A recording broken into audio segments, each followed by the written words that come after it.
Greetings, Cleveland, and welcome to Creative Focus, the show that illuminates some of Cleveland's most talented and creative artists across the genres of dance, film, music, theater, and visual arts.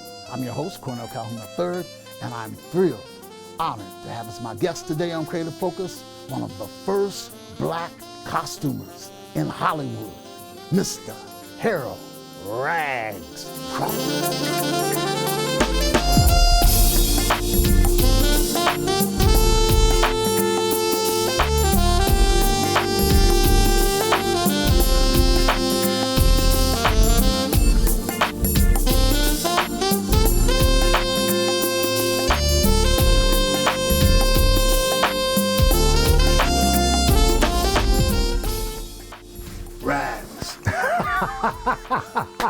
Welcome to Creative Focus. Happy Tuesday. That's how you always greet me, right? Happy Tuesday morning. That's how you always greet me. Thank you very much, man. That's funny. Okay, I'll take that. I'm honored to have you on the show. Let me sit up straight. Let me sit up straight. I'm talking to Mr. Calhoun, y'all. How did you get that name, Rags? Let's get into it, right? All right, I did this movie. It was called Freedom Road with Muhammad Ali and Chris Christopherson.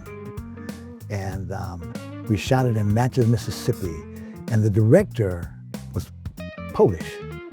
And we were doing this scene on this antebellum. We're actually shooting this on a real antebellum plantation. They had built all of this hut, all of the shanty houses and everything. And so we were getting ready to do this early scene with Muhammad Ali, Chris Christopherson family, white family, black families, and this was a big battle. And I had to age everybody down, make them look dirty and disheveled. This is like early in the morning, and I'm out here, I'm getting everybody, and I'm getting dirty too. I'm getting them dirty and I'm aging. And so the director came out and he wanted to look at everything. And he looked at everything, he said, "Ooh, wonderful, great, look, I like, who did this?" And I said, he said, "Oh, wonderful, Ragman wardrobe, Rags." And Rags stuck. And Rags stuck. And that's stuck, you know. So here it is, all these years later, I'm Rags. I'm Rags. You know, and I was thinking prior to the show, I mean, our history, our interaction spans over 20 years. Yeah, I mean, it does. You costumed me in so many shows. And I costumed so many of your shows. Of my shows and costumes, the Bite Scares and East Tech Story. Oh, absolutely, absolutely. Talk about being one of the first black costumers in Hollywood. What was that experience like? Wow, yeah, you know what, that's, I started when I was 19. Now, and the key word is one of, because I wasn't the only one. You know, when I started, there were a handful of us. I started through what was called, I got into being a costumer through a program at that time when there was a movement to get faces of color behind the camera. And the three organizations that were spearheading that at that time was NAACP, Affirmative Action, and there was this called Minority Labor Pool or the Minority Labor Program. So I fell in the category for the Minority Labor Program because of how I came into it. I ended up filling out an application at Paramount Studios. This was like 1967, 69. Yeah, filled out an application in Paramount Studios. The government was actively looking for faces, and I fell into that category when I filled out my application and what my criteria was, which was wardrobe. And so I think I was the only one, if I remember correctly, when I think back, that fell in that category for the Minority Labor Program. So they hired me, and I worked to hire me for 1 year as an apprentice. So I worked 3 months at the 4 major studios. I finished all the requirements, and they said, "All right, now you're hired." What were the 4 major studios? The first one was 20th Century Fox, 3 months at 20th Century Fox, then 3 months at Paramount Studios, 3 months at Warner Brothers. Warner Brothers is where I actually met Lou Gossett Jr. Wow. I did my first, well, let me just do it like this. You asked me what it was like at 19. Let me start back like this. Imagine this, a young man of color at 19 years old Graduated from Compton High. I wanted to be in retail. I wanted to be a fashion buyer. That was my thing. Graduated from the Fashion Institute of California, FITO, biggest fashion institute in the country now. But at that time, they had 26 students. So I was preparing to be a buyer in the fashion industry when I finally got accepted at 19 years old, standing at the guard gate of 20th Century Fox. Don't know nothing about costuming. Don't know anything about what I was doing other than I was going to be a costumer. It was an apprenticeship to teach me. 20th Century Fox. I spent 3 months there. They had just finished Hello Dolly. And the Diane Carroll show was on hiatus when I started there. So when I left there, I went to Paramount. Paramount, they took me on a tour, and they were doing, I met the cast briefly with Mod Squad. Mod Squad, wow. And later on in my career, actually, Clarence William III and I worked a couple more times. Later on in my, down the line.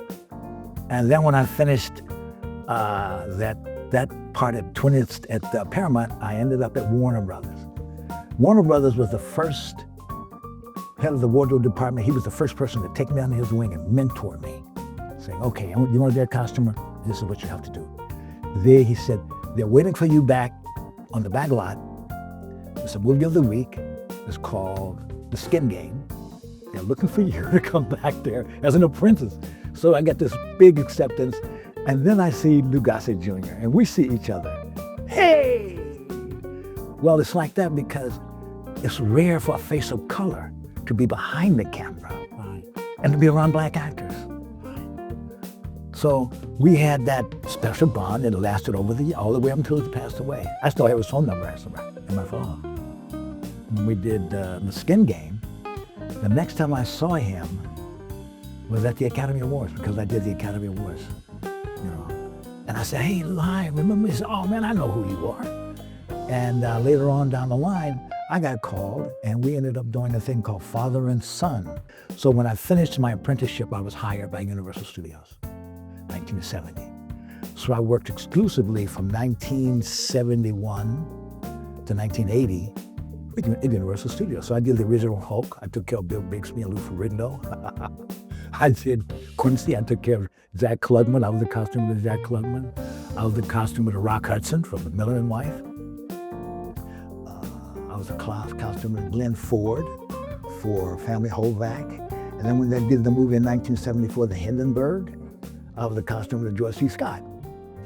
Hey everybody, welcome to Rags World. So I have some candid behind the scenes with Robert Weiss from The Hindenburg and the Zeppelin from 1974 in black and white when I had my first Pentax camera.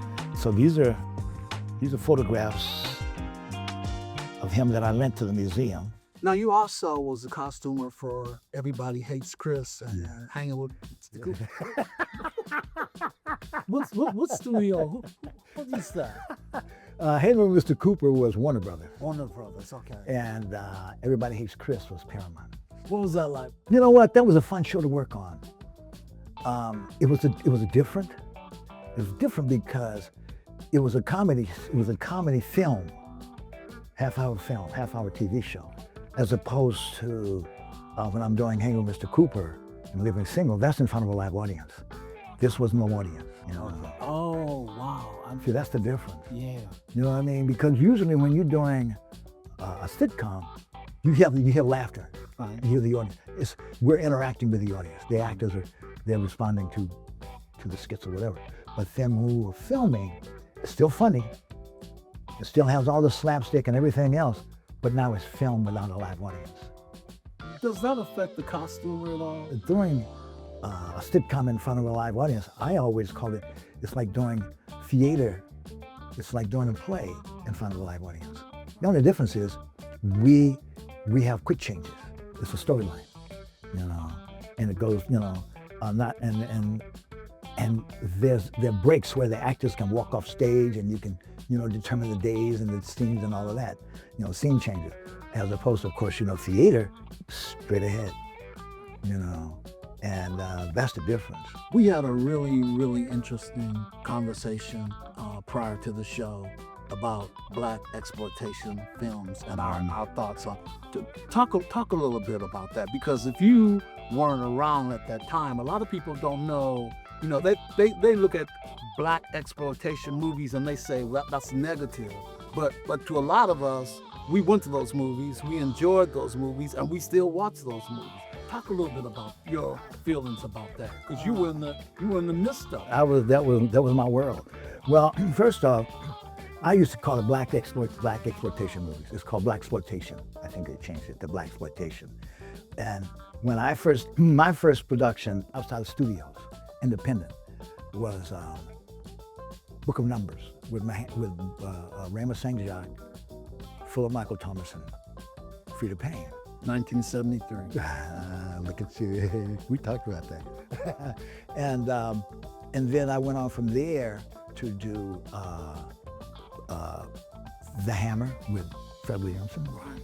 And then Black Belt Jones and Sophisticated Gents. Now those are the ones that I was, like I said, one of a handful of black costumes in Hollywood. But when we were doing that, this was our own community.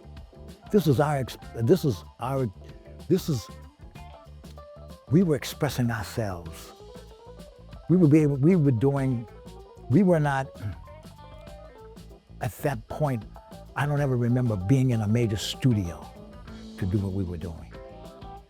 You know, in the 70s, in the 70s, we were in the embryo stages of what we were doing as black technicians, black producers, black directors. We were making our own way. And it was a community of us. You know, it was like a troupe, an ensemble. We would go from movie to movie to movie because it was that kind of family. I did Cornbread Oil and Me. Oh man, you did? Yeah, I was a costumer. I got that home. You guys have VHS? I pull that up every now and then. Yeah, they killed Cornbread. I pull that up every now and then. Like I said, every now and then I'll watch some of that stuff to take a trip down memory lane. But being in that community, in that world, it was an exclusive place. It was exclusive. It was family. You know, everybody knew everybody. And then we began to make noise in the 70s to where in the 80s, it was an explosion. When people were like, ooh, there's something to this black movement. Let's invest. Next thing you know, you got That's My Mama, you got Tony O'Rourke and Dawn, you got Amen, you got Benson, you got everybody. Black movies, you got all of that. Prior to that, it was a world that was exclusively on that level, only to the white performers, the white producers and directors. You worked with Ruby Dee also, didn't you? Yes, I did. And that's incredible. I met her in 1991. She and Ossie Davis produced Generations at Karamu. Okay. And I had an opportunity to work with her, and it was gracious. Beautiful talk. We did this movie, it was in Los Angeles. First time I met her and worked with her, it was called Love and Politics. Love and Politics. Yeah. And, you know, every now and then, I'm intimidated by an actor or somebody. And that's the way I felt around her. It's like, oh man, I'm with Ruby Dee. I think we all were. You know what I'm saying? But then, see, and then prior to that, I did King with Ossie Davis and Paul Winfield and Cicely Tyson and Art Evans. I mean, the actors, the list goes on and on. It was unbelievable with these. You know, we're in Macon, Georgia, recreating those very moments with King. You know, so you know, Ossie Davis was unbelievable, working with him and that, and then all of a sudden here I am years later working with Ruby Dee. You know, it's like coming full circle. So you know, and it was great working with her. She was gracious, unbelievably kind lady to work with, man. Very cool and extremely professional. Yes. I hear you're in the Hall of Fame, in the museum. Talk a little bit about that. Rags. Yes, I am. Being in the museum is one of the most humbling experiences, man. all the inventory from the museum. This is my invitation, and everything is categorized. This is my original resume. This is another one with father and son, with me and Blair Underwood and Lou Gossett Jr. and me, and the photos with them. And then also, I sent them, this is stuff from Men of Honor. All this is stuff that I mentioned. And then of course, yeah, with me and Carl Brashear, I have the original script for Men of Honor. And then of course, posters, and then Robert Guillaume from Phantom of the Opera and all of that, and then the mask itself, the back, the inside of the mask. And then of course, me and Mr. Whitmer. We shot that in the middle of the desert, and I asked him if I could take a picture with him. He said, "Of course, come here." So that's what came out of that. Recently finished a movie with Peter Lawson-Jones and Kim Whitley. I think we finished in July, August. And when we wrapped that show, I celebrated 55 years as a costumer. Over 100 films, right? Over 100 plus films, movies, TV shows, and theater. So I was having a conversation with somebody, a filmmaker, and I was showing him, like we were just talking. We'd known each other for years, so we just, hey man, started looking through stuff. In fact, Robert Banks, Robert Banks, yeah, he's the one. He said, and so when he and Dennis were putting together the museum for this wing, renovating this area, he said, you know what, you should talk to Harold Crawford. He's been around a long time. And so Robert came up and he looked at my stuff and he says, "So what? What you got?" He started filming, looking at, and then Dennis Barry came by, and he was like, "Wow." And they went back and like, I don't know, hashtag Harold Crawford or look up Harold Crawford, whatever. But based on my links of being in the business as a costumer, then I guess I felt that they felt that my contribution to the industry, and especially when he came and he saw I had the mask from Robert Guillaume when we did Phantom of the Opera, So I have the original mask, because when I did Benson, I was the costumer of Robert Guillaume for Benson for 4 seasons, and then when he got Phantom of the Opera, he won. He beat out every singer in Hollywood that could sing, white and black. That was the most coveted role in Hollywood, to be the Phantom of the Opera. Because when Michael Crawford made the decision, he says, "I'm tired, I want to take a break. Hollywood, I need a break." That's what he did. And he won, he got that, he called me. So he became the first black Phantom of the Opera. I'll save that story, like when we got into his dressing room, how we jumped up and down and hugged each other and realized this is history. So he did that for 8 or 9 months. And so when he finished, I ended up with the mask. So I have the only mask I believe in existence that has his makeup, his DNA, and his name, and the number. You can still see it. And we did that in 1990. So I said, well, I have all the photographs of he and I in his dressing room, and everything of that he and I, Wow. What do you enjoy most about costuming? Everything. What can I say? Everything about it. The process, the creating of the characters, the breaking down of the script, all of it. It's all a part of that whole process of just being able to create one character. Being able to look at it, like stuff that we've done. The attention that I gave you to that one particular character, that's what's exciting to me. The collaboration.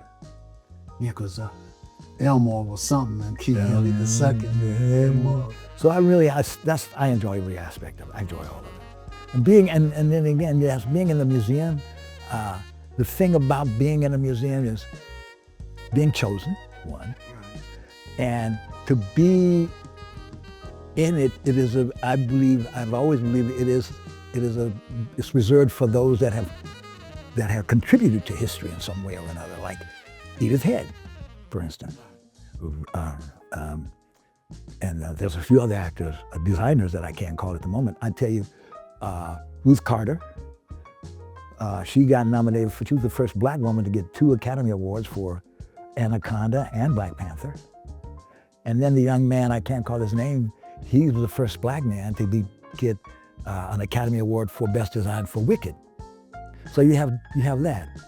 And then, see, an understanding there's above the line and below the line. So below the line, it's rare for a costumer to get that kind of acknowledgement, and nobody knows that we exist, but we do.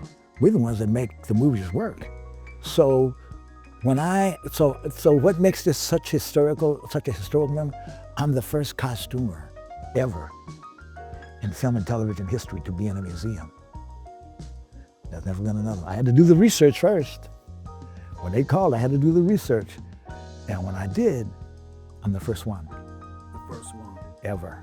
Alpha, number 1. I am up here all by myself. I am up here all by myself right now. Yeah, right now. But what I look at this as an opportunity.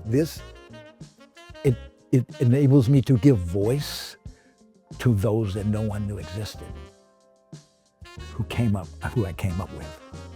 I will always call their names because no one knew about black costumes in Hollywood. No one knew at 19 years old or 20, I'm living in Hollywood, walking down the streets, that I'm the guy that was working with Rock Hudson. I'm the guy that's doing this movie. I'm working at Universal Studios at 19 and 20. Working with some of the most iconic actors, white actors in Hollywood. White actors, not black actors, because I'm at Universal Studios. When I got out of that, and then I started working at, when I stepped away from that when we were on hiatus and I do blaxploitation movies, then that was a whole nother world. But then in the 80s, when it exploded, it was wide open for all of us. I'm a collector of clothes. And this is literally my collection. I took one of my tuxedo jackets, a vintage piece, Las Vegas style. But I collect top coats and smoking jackets. These are all my. Actually, Leon Bibb wore this one in a play at the Grand Valley Little Theater. Yeah, he wore that. And I collect smoking jackets, robes, and this is one of my collections. These are when I'm feeling especially special. I can, like today, if I'm running out, I might just throw this on because, come on, man. Y'all want to see me act up? You might as well catch me acting up. You want to might as well give it to you. So, and then if I want to just give it some flavor, I'll do this. You got this, and you got those shoes. Ta-da. Yeah, this is, this has been an experience. Thank you. I'm so honored to have. Thanks for letting me share, man. Honored that you are my friend and my costumer, and who knows, you might have to find me another piece. It's okay. All you got to do is call. I will. I always say, you've been touched by rags when I dress you. Thank you so much for being on the show. Thank you. What a privilege and honor. Thank you very much. Oh, it's all mine. Yeah. So that's it, Cleveland. We're out. But remember, a true artist is not only inspired, but inspires others. I'm Cornell Calhoun III for TV 20 and Creative Focus. Until the next time becomes our time, be well, be safe.